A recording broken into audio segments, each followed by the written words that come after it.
उसने सोचा नारद जी ने कि आज तेरे तो सुंदर कोई नहीं सभा में, और जाकर बैठ गया कुर्सी पर जच के। अब वह लड़की आई वरमाला लेके, सामने देखा बालू बैठा। अब वह एक कदम पीछे से होकर आगे चली गई। नारद जी ने सोचा शायद लड़की की दृष्टि नहीं पड़ी मेरे ऊपर है। वहाँ से उठकर एक और खाली चेयर थी दूसरे लोग वहाँ जा बैठा। जो वहाँ से भी लड़की आगे निकल गई, नारद जी कहने लगे भाई यह अंधी है क्या? और दूसरे तो बोला, साथी ने उसको यो दिखा दिया दर्पण, अगर देख अपनी शक्ल तो देख ले, हमने डर लगे तेरे थे। तब उसने देखा जब दर्पण यानी अपनी शक्ल देखी, उसने बिना गिनती की गाली दे दी विष्णु भगवान को नारद जी ने। और उसी समय विष्णु जी आगे और विष्णु जी के गले में वरमाला उस लड़की ने डाल दी। तब नारद जी ने विष्णु जी से कहा कि तू सचमुच धोखेबाज है। जैसे आज मैं एक औरत के वियोग में रो रहा हूँ, एक जीवन तू सारा अपनी पत्नी के वियोग में रोएगा, तुम्हारा कभी मिलन नहीं हो पाएगा। उसी श्रापवश श्री विष्णु जी श्री रामचंद्र रूप में अयोध्या के राजा दशरथ के घर जन्मे। युवा होते ही विवाह हुआ, सीता जी के साथ विवाह होते ही वनवास हुआ। वनवास में तुरंत ही कुछ ही वर्षों के बाद सीता जी का अपहरण हुआ और रावण के साथ युद्ध हुआ। युद्ध के बाद घर ले आए सीता जी को और एक धोबी के व्यंग से सीता जी को घर से निकाल दिया। आजीवन श्री राम और सीता जी का मिलन नहीं हुआ। पुण्यात्माओं, भले ही श्री रामचंद्र जी अयोध्या का राज करते थे, लेकिन जिस व्यक्ति का परिवार कहीं हो, उसकी पत्नी कहीं, बच्चे कहीं और वो कहीं, वो सपने में भी सुखी नहीं हो सकता। और अंत समय में जब उसने पता चला कि मेरे पुत्र लव और कुश यहाँ पर हैं, तो उन्होंने भी उससे नफरत होगी और उनसे बात करना पसंद नहीं किया। और सीता जी भी पृथ्वी के अंदर समा गई, उसके दर्शन तक नहीं किए। पुण्यात्माओं, वैसे तो हम देखो ये भगवान माना करते थे, हमारी आंखें बिल्कुल बंद हो चुकी थी ज्ञान वाली। सीता जी को जब युद्ध के बाद घर लाना चाहा था श्री रामचंद्र जी ने, तो ये कहा था कि मैं परीक्षा लेकर घर चलूँगा, यदि तू परीक्षा में सफल होगी तो मैं मानूंगा तू निष्कलंक है, रावण से तेरा कोई संबंध शारीरिक नहीं हुआ, और यदि तू परीक्षा में सफल हुई तो खत्म हो जाएगी। क्या परीक्षा ली थी श्री रामचंद्र जी ने कि अग्नि में बैठा दी थी सीता जी को, आग लगा दी थी चिता बना के, और ये सोच लिया था कि यदि ये कलंकित होगी तो जड़ मरेगी टंटा कट्टे, और सही होगी निष्कलंक होगी तो जीवित रह जाएगी। तो सीता जी जली नहीं थी, परीक्षा में सफल हुई थी।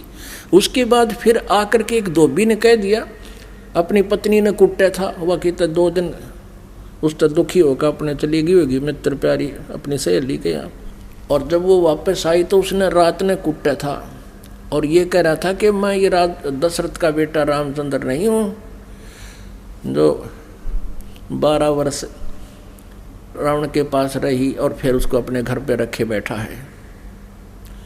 उस समय राजा लोग एक विशेष न्यायकारी होते थे, भेष बदल कर अपनी नगरी में घुमा करते थे, कोई व्यक्ति दुखी तो नहीं है। तो रामचंद्र जी ने कान लाकर सुना तेरा जिक्र कैसे हो रहा है। उसने 2-3 बार दोहराई ये बात, इस बात पर कि मैं निंदा का पात्र बन गया हूँ सीता को घर लाकर। अगले दिन सीता को निकाल दिया कि मैं दुनिया की व्यंग नहीं सुन सकता, और जाइए आप, मैं नहीं रख सकता आपको, आप रावण के पास रही हो। अब फुटे भाग हमारे इसे भगवान थे हमारे, गर्भवती पत्नी और अकेले निकाल सुबह भाग जाए यहाँ से, अरे कलेजा फटन हो जाता है। आदमी अकेला निकाल के देखो, वो तो एक औरत की जाति थी, कहाँ जंगल में जावे और कहते हैं झाड़ झाड़ बैरी होता है स्त्री का। और ये थे हमारे भगवान, ये थे इनके करैक्टर, इनको हम कहते हैं मर्यादा पुरुषोत्तम। यह क्या मर्यादा थी भाई? एक गर्भवती पत्नी को और घर से निकाल देना, कितना मरो चाहे जीवे, ये तो कितना कट्टर स्वभाव होगा उस व्यक्ति का। अब कहने का भाव ये है पुण्यात्माओं, श्री रामचंद्र जी को जब पता चला, उसने अश्वमेघ यज्ञ करी थी, घोड़ा छोड़ दिया, लव कुश ने पकड़ दिया, रामचंद्र जी के छक्के छुड़ा दिए। सीता को पता चला तो दर्शन भी नहीं करे उसे, किसे के दर्शन करूं समागी धरती में। और श्री रामचंद्र जी ने आकर के वापस इसी दुख में सरयू नदी में जल समाधि ले ली, सरयू नदी में शरीर छोड़ दिया। उसके बाद फिर श्री कृष्ण रूप में जन्म हुआ और रावण के साथ युद्ध के दौरान श्री रामचंद्र जी ने सुग्रीव के भाई बाली को मारा था एक वृक्ष की ओट लेकर, यानी धोखे से। तो उसका भी बदला देना पड़ा श्री कृष्ण जी के रूप में। वही विष्णु वाली आत्मा श्री कृष्ण जी हुई और बाली वाली आत्मा यानी राम वाली आत्मा श्री कृष्ण रूप में द्वापर में जन्मे। और बाली वाली आत्मा एक शिकारी बना और उसने एक विषाक्त तीर बनवा लिया और श्री कृष्ण जी के पैर में तलवे में तीर मार दिया विषाक्त, जिसके कारण उसकी मृत्यु हुई श्री कृष्ण जी की। श्री कृष्ण जी ने जब पूछा उससे, उस पारधी से, शिकारी से, शिकारी ने भगवान से कहा कि हे राजन, मेरे से गलती धोखे से आपके पैर में तीर लग गया। आपके पैर में पद्म है, ये चमक रहा था, दिन का समय झुरमट सी वृक्ष की छाई हुई थी और मैं शिकार के लिए घूम रहा था। आपके ये पद्म की रोशनी मुझे लगा जैसे मृग की आंख है, हिरण की। मैंने धोखे से गलती से तीर मार दिया और ये तो विषाक्त है, अब आप जी नहीं सकते, मुझसे धोखा हो गया, गलती होगी, माफ़ करो, क्षमा करो। तब श्री कृष्ण जी ने कहा कि बाली, ये तेरे से धोखा नहीं हुआ, ये ऐसा ही होना था भाई। मैंने तेरे को धोखे से मारा था त्रेता युग में और आज मैं वो बदला दे चला हूँ। अब दुर्वासा जी ने श्राप दिया था यादव कुल को, श्री कृष्ण जी के कुल को श्री कृष्ण जी के समक्ष ही श्राप दे दिया था कि यादव कुल का नाश होगा। किसने? इस श्री कृष्ण जी का पुत्र प्रद्युम्न एक लड़की का स्वांग बनाकर, पेट पर गर्भवती लड़की का, स्त्री का स्वांग बना करके पेट पर लोहे का कड़ा बांध के ऊपर के गुजरियाँ वाले औरतों वाले कपड़े पहन के और एक नकली पति बनाकर दुर्वासा के पास गए थे उसे मजाक करने के लिए। और ये पूछा था कि हे ऋषि, सुना है आप भूत भविष्य वर्तमान की सभी बता देते हो, त्रिकालदर्शी हो, बताइएगा इसके लड़का होगा या लड़की। तब दुर्वासा ने ध्यान से देखा कि तो बकवाद कर रहे हैं। कह दिया था कि इससे तुम्हारा यादव कुल का नाश होगा। और दुर्वासा के श्रापवश 56 करोड़ यादव आपस में लड़कर मर गए और श्री कृष्ण जी भी उसी कढ़ाई के तीर से मरा जो उस शिकारी ने बना रखा था लोहे से। अपने आत्मा जब श्री कृष्ण जी, श्री रामचंद्र जी और श्री विष्णु जी तीनों रूपों में वो स्वयं हैं, वो अपने भी श्राप को यानी कर्म के दंड को नाश नहीं कर सके तो श्रद्धालु के कैसे कर देंगे। एक भक्त ने प्रश्न किया कि क्या श्री कृष्ण यानी विष्णु जी में कोई शक्ति नहीं है? जैसे श्री कृष्ण जी अर्थात विष्णु जी राजा मोरध्वज के घर गए थे, वहाँ उनके पुत्र ताम्रध्वज को आरे से चिरवा कर और उनको जीवित कर दिया था जब वो मृत्यु को प्राप्त हो गए थे। पुण्यात्माओं, कबीर परमेश्वर जी ने फिर ये इसका उत्तर दे रखा है, क्योंकि श्री आदरणीय धर्मदास साहिब जी ने भगवान से ये प्रश्न किया था कबीर जी से कि हे भगवान, हमने सुना है श्री कृष्ण जी ने मोरध्वज राजा के पुत्र को आरे से चरवा कर वो मृत्यु को प्राप्त हो गया था, उसको जीवित कर दिया था। और आप कहते हो कि ये समर्थ नहीं है, ये कोई परिवर्तन नहीं कर सकते भगवान, ये क्या छोटी बात है। तब श्री परमात्मा कबीर परमेश्वर जी ने कहा था कि धर्मदास, जब महाभारत के युद्ध में और अभिमन्यु की मृत्यु हो गई थी, जो सुभद्रा पुत्र थे, और सुभद्रा श्री कृष्ण जी की सगी बहन थी, श्री कृष्ण जी अभिमन्यु को जीवित नहीं कर सके क्योंकि वहीं पर वे विद्यमान थे। अब धर्मदास साहब ने पूछा कि हे भगवान, कारण क्या था? तब परमेश्वर कबीर जी ने कहा कि ये भगवान आपकी आयु और श्वास को घटा बढ़ा नहीं सकते। अभिमन्यु की आयु इतनी थी, उसके प्रारब्ध में ये परिवर्तन नहीं कर सकते। सुभद्रा रोवे थी, भगवान श्री कृष्ण रोवे थे अपनी बहन के दुख में, पांचों पांडव रोवे थे और उनका कुल नाश हुआ था। तो वहाँ थी समर्थता दिखाने का समय, वहाँ था, उसको जीवित कर देते। और वहाँ क्यों जीवित कर दिया ताम्रध्वज को? क्योंकि उसकी आयु शेष थी, उसके श्वास शेष थे। इतनी क्षमता इनमें है कि इन टूटे फूटे शरीर को ये ठीक कर सकते हैं, लेकिन श्वास नहीं बढ़ा सकते, कर्म दंड को ये समाप्त नहीं कर सकते। अपनात्मा हमने राम सेलेक्ट करना है। आजा बंदे शरण राम की, फिर पाछे पछतावेगा। अब हमने वो राम सेलेक्ट करना है, राम की परिभाषा से परिचित होना है। राम कहो, गॉड कहो, अल्लाह कहो, खुदा कहो, रब कहो, साहब कहो। हम साहब बोलते हैं, कबीर साहब, कबीर साहिब। अब ये सभी शक्ति बोधक शब्द हैं। जैसे एक तहसीलदार साहब होता है, फिर एसडीएम साहब, डीसी साहब, कमिश्नर साहब, फिर मंत्री साहब, मुख्यमंत्री साहब, प्रधानमंत्री साहब। तो ये सभी साहब कहलाते हैं, लेकिन इनकी पावर में, इनकी अक्षमता में दिन और रात का अंतर होता चला जाता है। श्री ब्रह्मा जी रजगुण, श्री विष्णु जी सतगुण और श्री शिव जी तमगुण युक्त हैं। ये केवल 3 लोक के राम हैं, स्वामी हैं, प्रभु हैं। इस पृथ्वी लोक पर, स्वर्गलोक पर और नीचे पाताल लोक पर, इन पर ये एक एक विभागीय स्वामी हैं।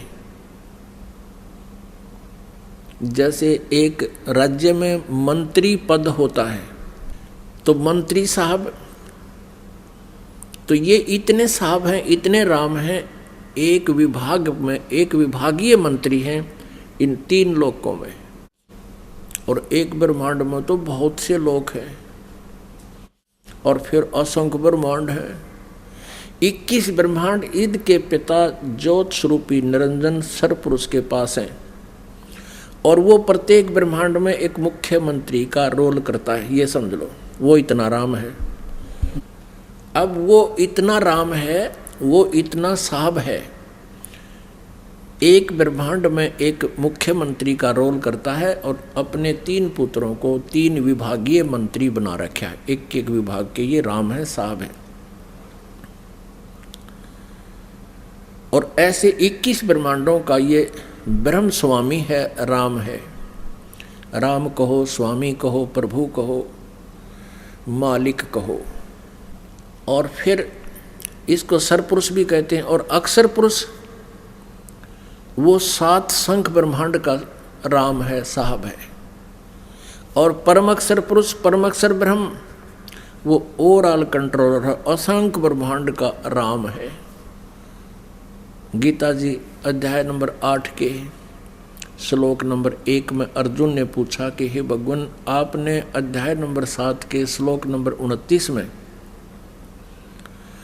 जिस तत्ब्रह्म के विषय में जानकारी दी है कि उसको जानने के पश्चात साधक जरा और मरण से छूटने का ही प्रयत्न करता है, बुढ़ापा और मृत्यु से ही छूटने का प्रयत्न करता है। तो किम तत्ब्रह्म 8वें अध्याय के 3रे श्लोक में कहा कि वो परम अक्षर ब्रह्म है। उत्तर दिया है गीता ज्ञानदाता ने कि वो परम अक्षर ब्रह्म है। श्रीमद् भगवद गीता अध्याय नंबर 18 के श्लोक नंबर 62 में कहा कि अर्जुन तू सर्वभाव से उस परमेश्वर की शरण में जा, उसकी कृपा से तू परम शांति और सनातन परम धाम को प्राप्त होगा। अपने विषय में गीता ज्ञानदाता कहता है 4थे अध्याय के 5वें और 9वें श्लोक में, 2रे अध्याय के गीता जी के 12वें श्लोक में, 10वें अध्याय के 2रे श्लोक में कि अर्जुन तेरे और मेरे बहुत जन्म हो चुके हैं, तू नहीं जानता मैं जानता हूँ। मेरे जन्म और कर्म अलौकिक हैं।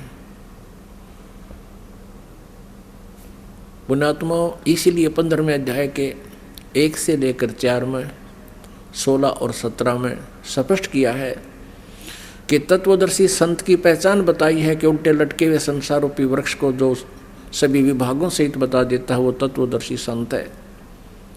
और तत्वदर्शी संत के मिलने के उपरांत उससे प्राप्त तत्व ज्ञान रूपी शस्त्र के द्वारा अज्ञान रूपी इस गुत्थी को काटकर उसके पश्चात उस परमेश्वर के परम पद की खोज करनी चाहिए, जहाँ जाने के बाद साधक फिर लौटकर कभी संसार में नहीं आते। तो पुण्यात्माओं, अब हमने वो राम सेलेक्ट करना है, राम चुनना है, कौन से राम की शरण में जाएं। तो आदरणीय गरीबदास साहिब जी, जिनको परमात्मा यानी परम अक्षर ब्रह्म स्वयं आकर मिलते हैं अपने नियमानुसार, उनको मिले, फिर उनको ज्ञान दिया। उसके बाद आदरणीय गरीबदास साहिब जी गांव छुडानी, जिला झज्जर, हरियाणा वाले ने कहा है, तुम कौन राम का जपते जापम, तात कटे नायति नु तापम। तुम कौन राम का जाप जपते हो, कौन राम की साधना करते हो जिससे तुम्हारे 3 ताप भी नाश नहीं हो पा रहे।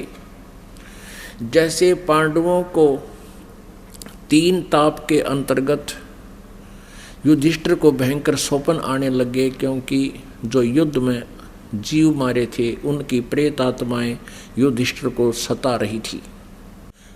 अब उनके समाधान के लिए सब वेदों से भी दिखा लिया। फिर श्री कृष्ण जी, क्योंकि पांडवों के वो धार्मिक गुरु थे, श्री कृष्ण जी से पूछा, तब उन्होंने कहा कि तुमने जो युद्ध में बंधुघात किया है, भाई मारे, सैनिक मारे, वो आत्माएं तुम्हें सता रही हैं। और जबकि 2रे अध्याय के 37 और 38 श्लोक में गीता ज्ञानदाता कहता है कि अर्जुन, तू तो केवल निमित्त मात्र है और तू युद्ध कर, तुझे कोई पाप नहीं लगेगा। और यहाँ फिर श्री कृष्ण जी कह रहे हैं कि तुम्हें वो पाप लग गए। तो इससे सिद्ध है कि गीता ज्ञान देते समय श्री कृष्ण जी नहीं बोल रहे थे, उनमें वो काल बोल रहा था। अब श्री कृष्ण जी अपनी होश हवास में कह रहे हैं कि तुम्हारे ऊपर 3 ताप का ये दुख है, आत्माएं तुम्हें सता रही हैं, प्रेत आत्माएं। इसका समाधान है, एक अश्वमेघ यज्ञ करो। अश्वमेघ यज्ञ में एक पंचजन्य पंचमुख का एक शंख रख दिया था कि ये अपने आप बजेगा। अपने आप इसने आवाज करती तो समझो तुम्हारी यज्ञ संपूर्ण होगी, और यज्ञ संपूर्ण हो गई तो तुम्हारे ये आपदा टलेगी। उसके लिए पृथ्वी के सभी ऋषि, महर्षि, स्वर्गलोक के देवताओं को भी निमंत्रण कर दिया था, और सब ने भोजन भी खा लिया। श्री कृष्ण जी ने भी भंडारा छक लिया, लेकिन शंख नहीं बजा था। उस समय कबीर परमेश्वर जी 4 युगों में आते हैं। सतयुग में सत्सुकृत नाम से, त्रेता में मुनिंदर नाम से, और द्वापर में करुणा में नाम से आए हुए थे परमात्मा, और कलयुग में वो कबीर नाम से आए। उस समय उन्होंने एक लीला की थी। एक छोटे बालक के रूप में ऐसे कमल के फूल पर प्रकट हुए थे। द्वापर युग में एक वाल्मीकि परिवार उनको उठा ले गया था जो निसंतान था, और उसी वाल्मीकि समुदाय का एक सुदर्शन नाम का व्यक्ति उनका परम शिष्य हो गया था। अब पुण्यात्माओं, पांडवों की उस अश्वमेघ यज्ञ में परमेश्वर कबीर देव जी अपने शिष्य सुदर्शन के रूप में पहुंचे थे। तब उन्होंने भोजन खाया था। अब ज़्यादा ना बताएं, क्योंकि विषय कुछ और चल रहा है आज। कहने का भाव यह है कि वहाँ उनकी यज्ञ पूर्ण कबीर परमेश्वर से हुई थी और वो 3 ताप का कष्ट कबीर परमेश्वर जी से ही उनका दूर हुआ था, श्री कृष्ण जी से नहीं हुआ था। ये तो आपने बहुत सुना, क्योंकि आपका पवित्र हिंदू धर्म में जन्म है, ज़्यादातर जो उपस्थित भक्त हैं, और हम बचपन से सुनते आते थे इन कथाओं के बारे में। और फिर हम पूछा करते थे कि भी ऐसे सुदर्शन जी क्या हो गए कि श्री कृष्ण जी से भी शंख नहीं बजा। तो ये तत्व ज्ञानहीन संत ऋषि हमें बताते थे कि श्री कृष्ण जी का वो परम भगत था। कौन? सुदर्शन। अरे भले आदमी, जो श्री कृष्ण जी ने भोजन खा लिया, परम भगत की रहेगी फिर वहाँ पर। अब श्री कृष्ण का भगत नहीं था वो सुदर्शन, वो तो परम अक्षर ब्रह्म का भगत था। तुम कौन राम का जपते जापम, तात कुट नयति नूतापम। बंदी छोड़ हमारा नामम, अजर अमर है अस्थिर ठामम। अमर करूं सतलोक पठाऊं, तात बंदी छोड़ कहाऊं। अपने आत्मा परमात्मा की भक्ति से हमें क्या लाभ होता है और किस परमात्मा की भक्ति से लाभ होता है, जब तक हम इस बात से परिचित नहीं होंगे तब तक हम श्रद्धा से उस परमेश्वर को ग्रहण नहीं कर सकते, उनकी भक्ति को नहीं ग्रहण कर सकते। अब जैसे गीता जी अध्याय नंबर 2 के श्लोक नंबर 46 में कहा कि अर्जुन, उस तत्व ज्ञान की प्राप्ति के उपरांत, तत्व ज्ञान के आधार से जब तुझे ज्ञान हो जाएगा, तब तेरी बुद्धि की स्थिति ऐसी हो जाएगी जैसे बहुत बड़े जलाशय की प्राप्ति के उपरांत एक छोटे से जलाशय में जैसी श्रद्धा आस्था रह जाती है। अब इससे बड़ी उदाहरण और कोई नहीं पृथ्वी पर इस ज्ञान को और भगवानों को किस अक्षमता को समझने के लिए। अब जैसे छोटा सरोवर होता है, छोटा जोहड़, जिसमें वर्षा हो जाती है तो वाटर स्टॉक हो जाता है, स्टोर हो जाता है, और यदि 1 वर्ष वर्षा ना होती है तो वो सूख जाता है, वो छोटा सरोवर, छोटा जलाशय। और पहले क्या होता था उस समय, जिस समय ये ज्ञान बोला जा रहा है गीता जी का, उस समय सभी प्राणी, सभी व्यक्ति ऐसे जलाशयों के किनारे ही बसा करते थे। अब क्या बता रहे हैं कि जैसे कोई छोटे जलाशय पर आश्रित हो और जिसमें 1 वर्ष वर्षा ना हो उस जोहड़ में, तो जल सूख जाता है। उसके आश्रित व्यक्ति भी परेशानी का सामना करते हैं और मर जाते हैं परेशान होकर के। उन व्यक्तियों को एक बहुत बड़ा सरोवर, जलाशय, बहुत बड़ी झील मिल जावे जिसमें 10 वर्ष वर्षा ना हो तो भी जल समाप्त ना हो, फिर वो सभी के सभी उधर प्रस्थान कर जाते हैं। अब क्या बताते हैं कि बहुत बड़े जलाशय की प्राप्ति के उपरांत छोटे जलाशय में जैसी आस्था श्रद्धा रह जाती है, वैसी ही श्रद्धा आपकी उस पूर्ण परमात्मा की महिमा से परिचित होने के उपरांत इन रामों में रह जाती है, इन भगवानों में रह जाएगी। अब जैसे वो जोहड़, छोटे जलाशय का जल व्यर्थ नहीं था, वो खराब नहीं था, लेकिन वो पर्याप्त नहीं था। अब उसको व्यर्थ नहीं कह सकते। जैसे ब्रह्मा विष्णु महेश, जब तक हमें पूर्ण परमात्मा की भक्ति का सहारा नहीं था, ज्ञान नहीं था, तब तक हम इनकी साधना करते थे और इनकी जितनी क्षमता थी वो हमें लाभ देते थे। लेकिन ये स्वयं भी नाशवान हैं, इनके आश्रित फिर ऑटोमेटिकली दुखी हैं। अब जिनसे हम राहत मांग रहे थे और वो तालाब में सूख गया, तो फिर आश्रित कैसे जीवेंगे। तो इसी प्रकार हम ब्रह्मा विष्णु महेश को रिजेक्ट नहीं करते, व्यर्थ नहीं कहते, लेकिन इनसे हमारा काम चले को नहीं। और जब तक हमें ये बहुत बड़ा जलाशय नहीं मिला था, यानी पूर्ण परमात्मा की भक्ति का ज्ञान नहीं हुआ था, तो हम इस काम चलाऊ पर आश्रित थे ही, हमारी मजबूरी थी। लेकिन ये बुरे नहीं है। जैसे वो उस जलाशय का जल बुरा नहीं था, लेकिन काम चलाऊ था और एक समय में वो नष्ट हो जाना था। और जब हमें वो बड़ा जलाशय मिल गया, यानी पूर्ण परमात्मा का मार्ग मिल गया, तो फिर ऐसा कौन है भाई? आज के समय में भी तो ऐसा तो कोई दिखा नहीं कि फिर भी उस जगह चिपका रहेगा। तो ऐसे पुण्यात्माओं हमने इस तत्व ज्ञान को समझना है, और परमात्मा के पाने के लिए हमने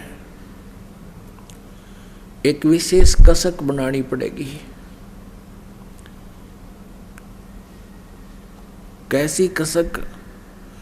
तन मन शीस ईस अपने पे, तन मन शीस ईस अपने पे, पहलम चोट चढ़ावे जब कोई राम भक्त गत पावे हो जी, जब कोई राम भक्त गत पावे हो जी। अब कहते हैं सिर सौंप्या गुरुदेव को, सफल होया यो शीस, नितानंद इस शीस पर आप बसे जगदीश। परमात्मा के पाने के लिए हमने समर्पित होना होगा। समर्पित का अर्थ क्या होता है कि सिर सौंप्या गुरुदेव को, सफल हुआ ये शीस, और नितानंद इस शीस पर आप बसे जगदीश। गरीबदास साहब जी कहते हैं कि सिर साटे की भक्ति है।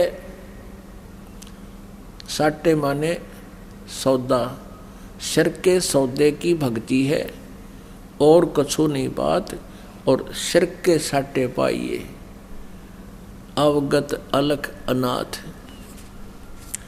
शीश तुम्हारा जाएगा कर सतगुरु को दान, या मेरा मेरी छोड़ दे यूं ही गोई मैदान।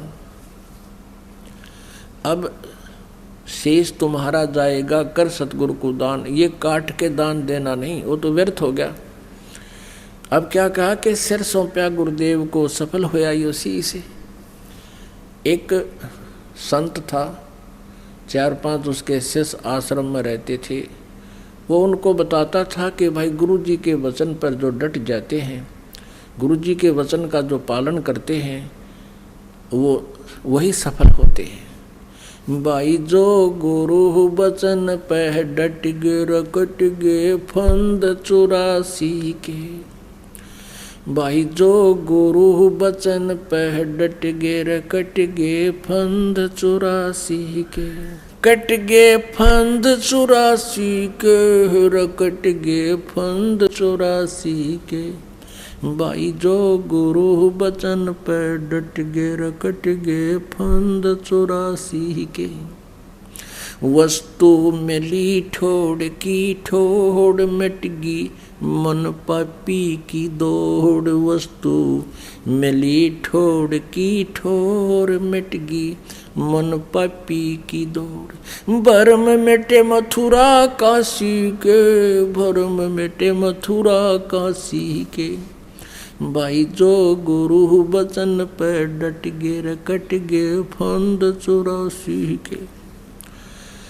अब वो गुरुजी उन अपने शिष्यों को शिक्षा दिया करते थे, भाई सबसे पहले गुरु के वचन होते हैं, और जो गुरुजी के वचनों को नहीं मानता है तो वो शिष्य सफल नहीं हो सकता। ऐसी शिक्षा दे ही रहे थे, उनकी परीक्षा लेनी चाहिए कि इनमें कितना विवेक है। गुरुजी ने थोड़ी सी देर में कहा कि भाई आओ तुम सारे मेरे पास बैठ जाओ। वो बैठ गए। गुरुजी बैठे चारपाई पर, तख्त पर, जो आज्ञा गुरुदेव। अब गुरुजी ने कहा कि भाई गुरु के वचन का पालन नहीं करते, वो शिष्य व्यर्थ हो जाते हैं, वो असफल रहते हैं। तो भाई एक काम करो, मेरे सिर में 5-5 जूते मारो। अब वो फंस गए धर्म संकट में कि भाई गुरु के जूते मारे, हम तो गल जाएंगे, हमारा तो नाश हो जाएगा। वो सुन हो गए, कति खामोश हो गए, सन्नाटा छा गया। फिर कहा रहे अभी तो मैं कह रहा था जो गुरु वचन पर डट गए कट गए फंद 84 के भूल गए इतनी जल्दी। तब एक खड़ा हुआ, उसने अपना जूता निकाला, गुरुजी के पास निकट जमीन पर बैठ गया और गुरुजी के चरणों के पास बैठकर अपने सिर में 5 जूते मारे। अब गुरुदेव ने कहा भाई डांडी ना मारे। मैंने मेरे सिर में कहा, तेरे में नहीं। तब उस शिष्य ने कहा विवेक से कि हे गुरुदेव, ये दास का शीश भी तो आपका ही तो है। उसको सीने से लगा लिया उस गुरुदेव ने कि बेटा थोड़ा बहुत विवेक भी चाहिए आपको। अब कोई नो कह दे सिर काट दे भाई, सिर सौंप दे गुरुदेव को, काटन की नहीं कही। गुरुदेव ने समर्पण कर दिया, जी आपका शीश काटो चाहे रखो। और शीश का अर्थ क्या होता है? सिर सौंपया गुरुदेव को, सफल हुआ यो शीश। अब सिर का बार गया कि हम अपना रहा ही नहीं, भगवान का हो गया, गुरुदेव का हो गया। अब जैसे हम किसी के हो जाते तो हमारी चिंता उसको होगी, वो रक्षा करेगा इसकी और सुविधा सारी रखेगा। तो यहाँ पर गुरुदेव का जो सिर सौंपन का जो संकेत है, सिर का जो सौदा करना है, गुरु जी की आज्ञा का पालन करना है। अब गुरु जी आपको क्या कहेगा? भाई बीड़ी शराब मांस तम्बाकू प्रयोग नहीं करना और हमारे नियम का उल्लंघन मत करना, अन्य उपासना नहीं करना, जो हम बता रहे हैं वही साधना करनी। और यदि आपने शीश दे रखा है गुरुदेव को, समर्पित हो, तो एक एक वचन का पालन करना पड़ेगा, तभी आप सफल होगे। अब गुरु जी क्यों कहता है कि आन उपासना नहीं करनी? क्योंकि हमारे सदग्रंथ भी यही बताते हैं। श्रीमद् भगवत गीता जी में यही प्रमाण दिया है। श्रीमद् भगवत गीता और पवित्र चारों वेद ये परमात्मा का विधान है। इसमें जो लिखा है, जो वेद ज्ञान है, वो हमें सर्वधार्य है, वो गॉड गिवन है। और पुराणों में और अन्य उपनिषदों में जो ज्ञान लिखा है वो किसी व्यक्ति विशेष, ऋषि विशेष का अपना अनुभव है। यदि वो वेदों और गीता से वो साधना नहीं मिलती है तो हमने वो स्वीकार नहीं करनी है। अब गुरु जी क्या कहते हैं कि आन उपासना नहीं करनी, किसी अन्य देवी देवता की पूजा, श्राद्ध आदि आपने नहीं निकालने हैं, क्योंकि परमात्मा के का विधान है। सूक्ष्म वेद में लिखा है भाई 100 वर्ष सतगुरु की पूजा, एक दिन आन उपासी, वो अपराधी आत्मा फिर पड़े काल की फांसी। आपने 100 वर्ष तक मान लीजिए गुरु के बताए अनुसार साधना की और एक दिन आन उपासना कर ली, तो समझो कहते हैं आप काल के जाल में रह गए, नाम खंड हो गया, काल ने गुद्दी पकड़ दी।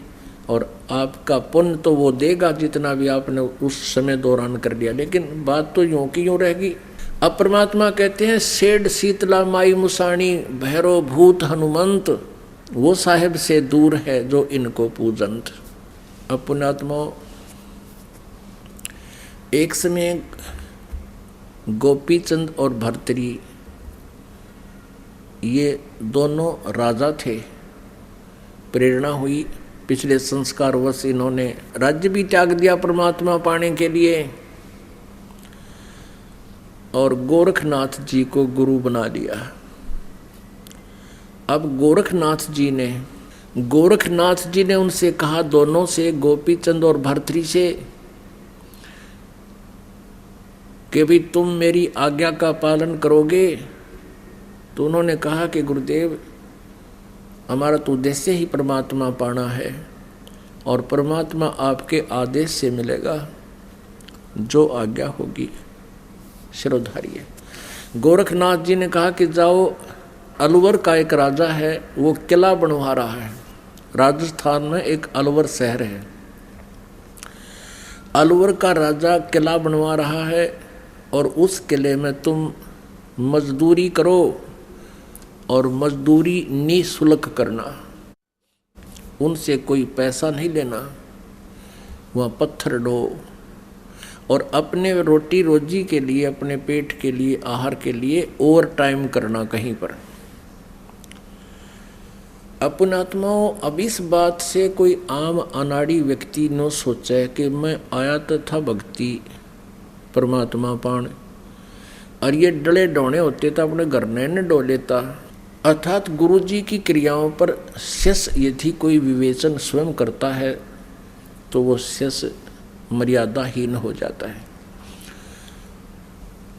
अब वो दोनों अकदो आज्ञा महाराज चले गए। 12 वर्ष तक वो किला पूरा हुआ और वो वहाँ पत्थर ढोते, दिन में कोई मजदूरी नहीं लेते, और रोटी खाने के लिए एक कुम्हार के यहाँ और टाइम करने लगे, उसकी गारा बना देते, काट कूट कर उसको पानी पात डाल कर उसकी गारा तैयार कर देते थे, मटका बनाने जोगी। वो कुम्हार उनको रोटी देता था, वो नेक आत्मा का था। तो पुण्य आत्माओं, जिनको परमात्मा चाहिए वो अग्रम मग्रम नहीं करते हैं। अब हम कहते हैं भाई बीड़ी शराब मांस तम्बाकू तुमने पीनी नहीं, खाना नहीं, और वो भी ना छूटती तुम्हारे पे, फिर भगवान कैसे पाओगे?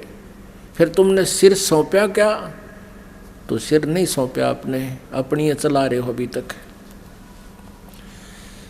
और जिनको भगवान चाहिए, मर्यादा ऐसी समझो, ये नियम हमारे परमात्मा की जो नियम है, इनको लक्ष्मण रेखा समझना। जैसे लक्ष्मण जी ने सीता जी की कुटिया के चारों तरफ एक मंत्रित रेखा खींच दी थी और उससे कह दिया था कि माता जी इससे बाहर मत आना, क्योंकि वो अपनी बड़ी भाभी को माता के तुल्य मानता था। और आपत्ति के समय वो दोनों मृग के पीछे चले गए थे। पीछे से रावण एक साधु रूप बना कर आया, तब उसने सीता से कहा कि माई इस रेखा से बाहर आकर मुझे भिक्षा दे दो। अब सीता ने ये सोचा था साधु महात्मा है और अभी भिक्षा देकर तुरंत वापस आ जाऊंगी रेखा पार करके। पहले तो सीता ने कहा था कि आजा महात्मा जी, यहाँ आकर भिक्षा ले जाओ। जब वो आगे को आने लगा तो उस रेखा से, लक्ष्मण वाली रेखा से ऐसी लपटें निकली अग्नि की, रावण 10 कदम पीछे जाके पड़ा, इतना भयभीत हो गया। तब उसने सीता से कहा कि माई वो भिक्षा देनी है तो यहाँ आकर दे दे, तूने तो मरवा दिया था मेरे को। अब सीता ने सोचा कि क्या फर्क पड़ा है, 1 मिनट में गई और अभी आ जाऊंगी। लेकर भिक्षा रेखा पार करके रावण की तरफ यूं ही हाथ किया था, यहीं से पकड़ दिया उस दुष्ट ने और घेर का कमर पर लंका में जा पिटकी और आप दुर्गति करवाई, लाखों लोग मरवाए और राम और लक्ष्मण की हाहाकार मच गई। उसकी जरा सी लगी कि फर्क पड़ा है, ईब आ जाऊंगी, आगी उल्टी, यही भाव हुआ। तो पुण्यात्माओं, ये मर्यादा अगर तुमने परमात्मा चाहिए और काल के जाल से बचना है, जो नियम आपको बताए गए हैं, ये लक्ष्मण की सी रेखा समझ लेना। और तुम क्या सोचते हो, लोक लाज में आ जाते हो, अपनी चलाते हो, सिर नहीं सौंपते हो, जिस कारण से आप लेट हो जाते हो परमात्मा की राहत प्राप्ति में।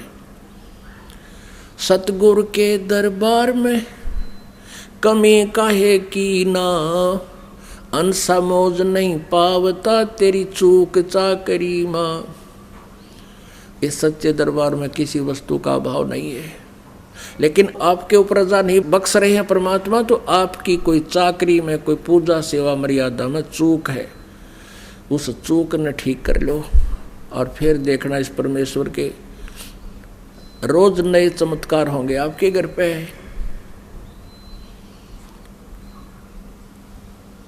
पुणात्मा, लागी का मार्ग और है, लागे चोट काल जा करके, लागी का मार्ग और है, लागे चोट काल जा करके, लागे चोट काल जा करके, लागे चोट काल जा करके, लागी का मार्ग कहते हैं जिनका भगवान पाने की लगन लगी होती है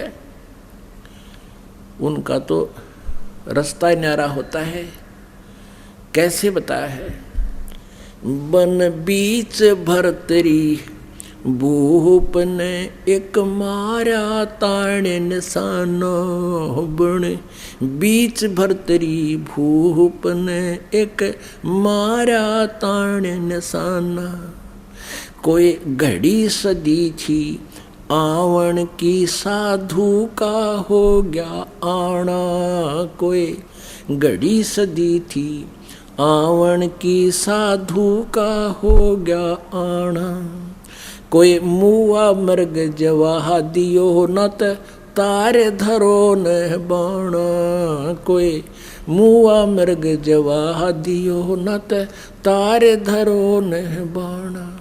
वो जिंदा कर दिया ढोर था शिष बण्या परीक्षा करके, शिष बण्या परीक्षा करके, शिष बण्या परीक्षा करके। लागी का मार्गे और है लगे चोट काल जा करके, लगे चोट काल जा करके, लगे चोट काले जा करके। लागी का मार्गे। अब कहते हैं जिनका ये लगन लगेगी उनके कलेजे में कसक बना करती है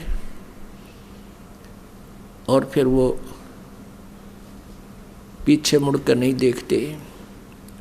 गोपी चंद योगी हो गए जिन ले लिया भगमा बाणा, गोपी चंद योगी हो गए जिन ले लिया भगमा बाणा। गुरु महल जनाना भेजते डोडी में अलख जगाना, गुरु महल जनाना भेजते डोडी में अलख जगाना।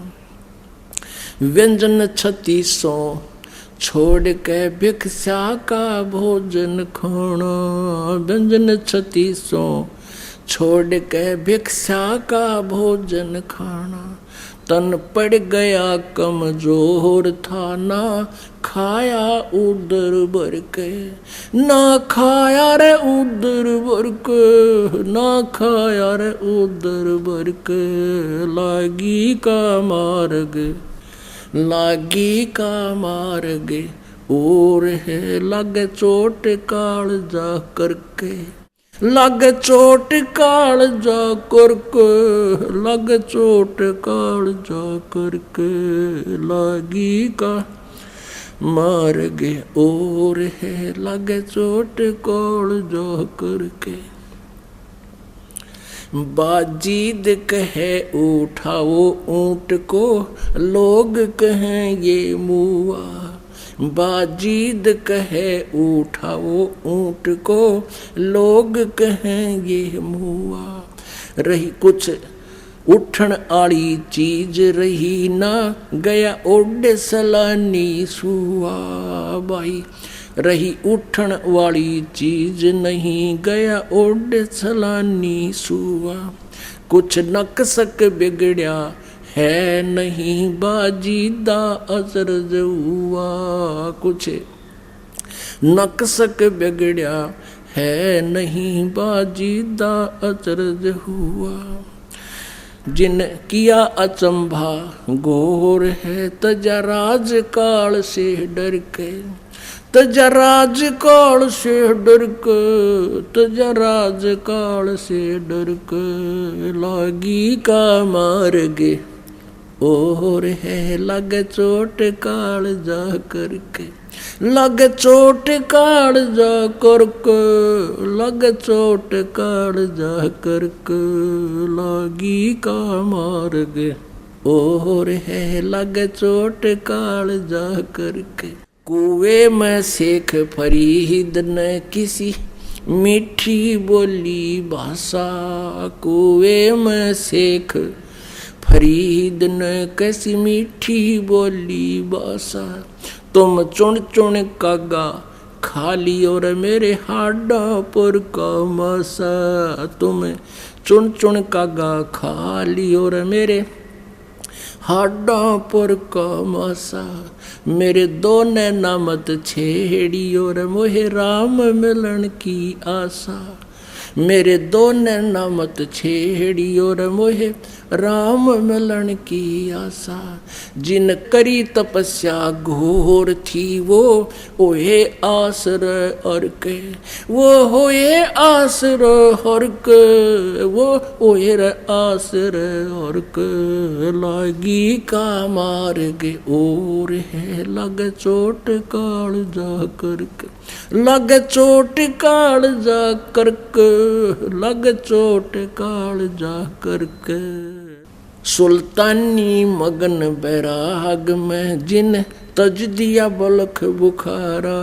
सुल्तानी मगन बैराग में जिन तज दिया बलख बुखारा। कदे पालकियों में चाल तेरे अज ठालिया गोदड़ बारा।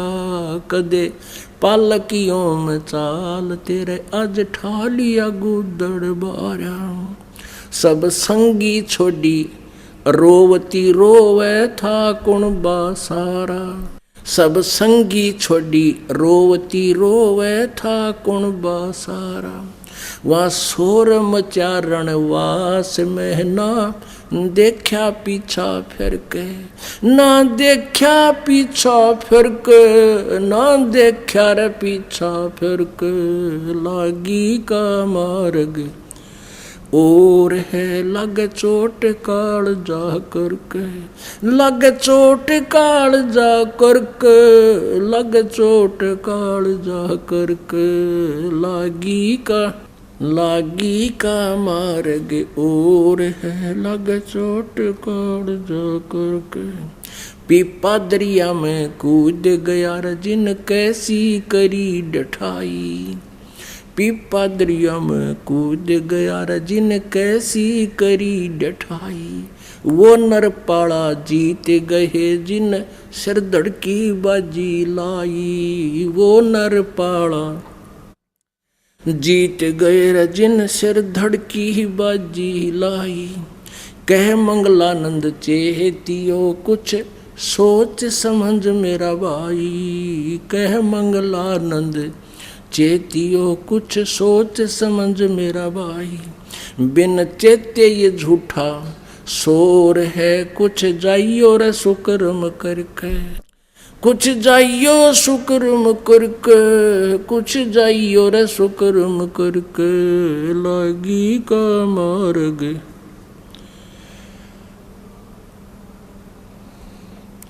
लागी का मार्ग और है लग चोट काल जा करके। अपने आत्माओं,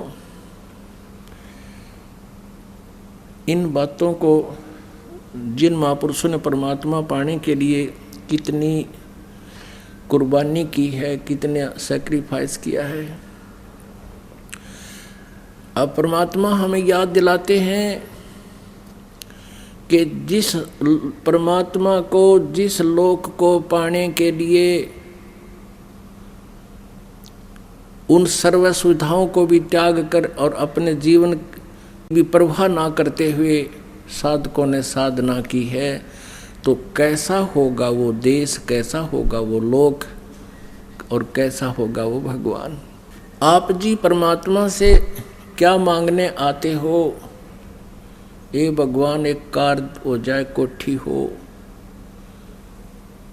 किसी का संतान नहीं है तो बेटा हो चाहे एक बेटी हो। अब तो इतनी भी समझदारी होगी हमारे में। और परमात्मा क्या कहते हैं कि तुमने परमात्मा से क्या चीज मांगनी चाहिए? भक्ति दान गुरु दीजियो देवन के देवाओ। भक्ति दान गुरु दीजियो देवन के देवाओ। जन्म पाया भूलो नहीं करहूँ पद सेवा हो। जन्म पाया भूलो नहीं करहूँ पद सेवा हो। आदरणीय धर्मदास साहिब जी को परमेश्वर मिले थे उनको इस तत्व ज्ञान से परिचित करवाया था। फिर सतलोक में अपने सतिथि से भी परिचित करवाया था। सचखंड में भगवान कबीर जी उस प्यारी आत्मा धर्मदास जी को लेकर गए थे, उसके बाद उनको वापस छोड़ा था। जब सतलोक से वापस भेजने लगे, धर्मदास चरणों में पड़कर रोने लगे। कहा था, भगवान मुझे वापस ना भेजो, वो तो बहुत बुरा लोक है, वो तो काल की नगरी है। लेकिन परमात्मा ने कहा था, बेटा एक बार तू जाना पड़ेगा वापस तुझे। अब जो साधना मैंने बताई है तू ऐसी कर जिससे तू भक्ति का धनी बनेगा, और धनी बनकर उस पुण्य से परिपूर्ण होकर के तू वापस आवेगा। जितना तू धनी यहाँ से गया था उतना ही धनी वहाँ से बनाकर तुझे लाऊंगा, और मैं तेरे साथ रहूँगा। और अब तुझे बता दिया, क्योंकि धर्मदास जी एक वैश्य कुल में जन्म था और हिंदू धर्म में जन्म होने के नाते अपने वाली साधना जैसे हम करा करते, पहले राम कृष्ण भगवान शंकर भगवान की तीर्थों पे जाना, सभी एकादशी का व्रत करना, ये सब साधना किया करता था, शालिग्राम की पूजा करता था। तब परमेश्वर ने उसको परिचित करवाया कि ये साधनाएं शास्त्र विरुद्ध हैं और तुम्हें कोई लाभ नहीं होगा। उसके बाद धर्मदास जी ने कहा था, अब परमेश्वर हमें याद दिलाया करते थे, क्या मांगो कुछ थिर ना रहाई, देखत नैन चला जग जाई, 1 लाख पूत 1.25 लाख नाथी, उस रावण का दीवान बाती। अपने आत्माओं, आप देखते हो प्रतिदिन कैसी दुर्घटनाएं घटती हैं।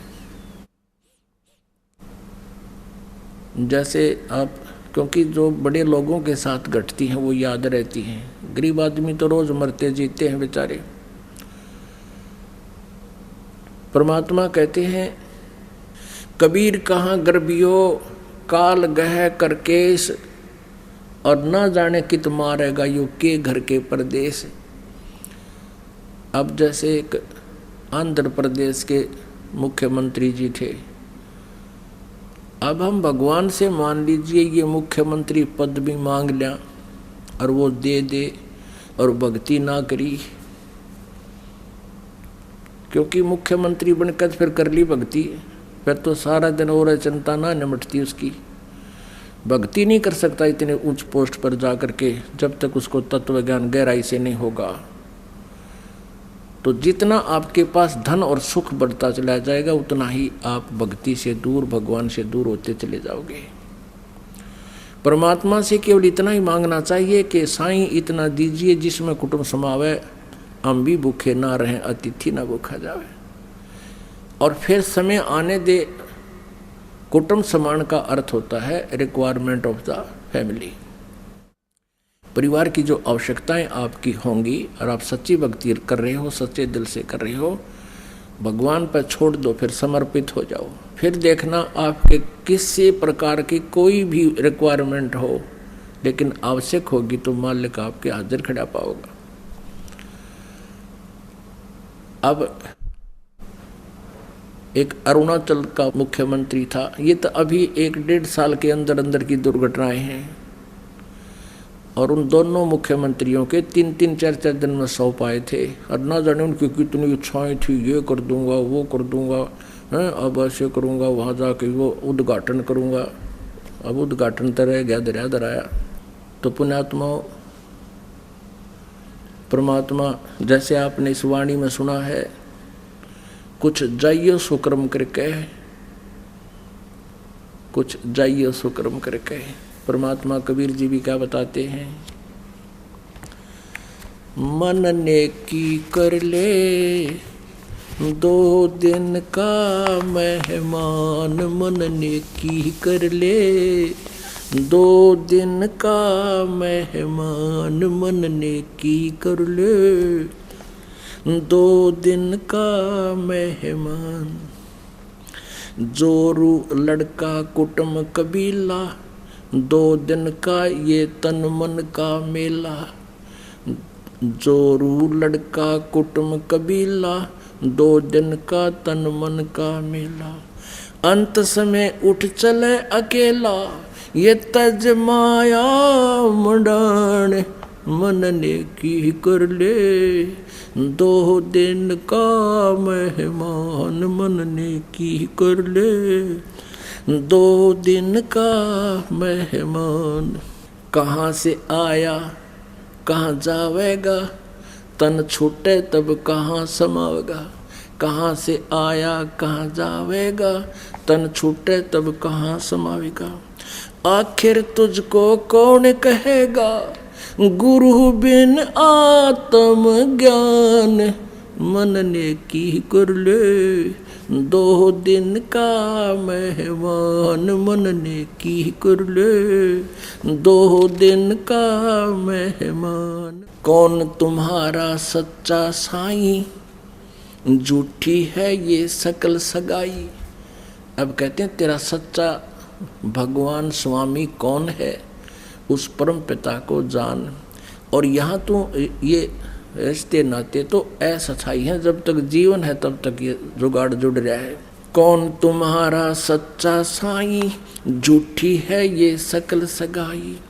चलने से पहले सोच रे भाई, कहाँ करेगा विश्राम, मन ने की कर ले, 2 दिन का मेहमान, मन ने की कर ले, 2 दिन का मेहमान। हर हट माल पन घट जो भरीता, आवत जावत भरे और रीता। कहते हैं ये अरहट का कुआ लोई या गढ़ बन जा है सब कोई, नीचे भर कर आते हो ऊपर खाली कर देते हो। यहाँ पन पाप इकट्ठे किए, वहाँ स्वर्ग नरक में खत्म कर दिए, ये तुम्हारा चक्कर अभी तक मिटा नहीं।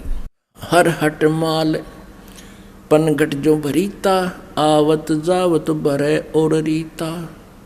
जुगन जुगन तू मरता जीता, करवा ले रे कल्याण, मन ने की कर ले, 2 दिन का मेहमान, मन ने की कर ले, 2 दिन का मेहमान, मन ने की कर ले। 184 की सह तरासा, ऊंच नीच घर लेता बासा। 184 की सह तरासा, ऊंच नीच घर लेता बासा। कह कबीर सब मिटाऊं रसा, कर मेरी पहचान, मन ने की कर ले, 2 दिन का मेहमान, मन ने की कर ले, 2 दिन का मेहमान। अब परमात्मा कहते हैं तू मेरी पहचान कर, यानी राम सेलेक्ट कर कौन से भगवान की भक्ति करनी है।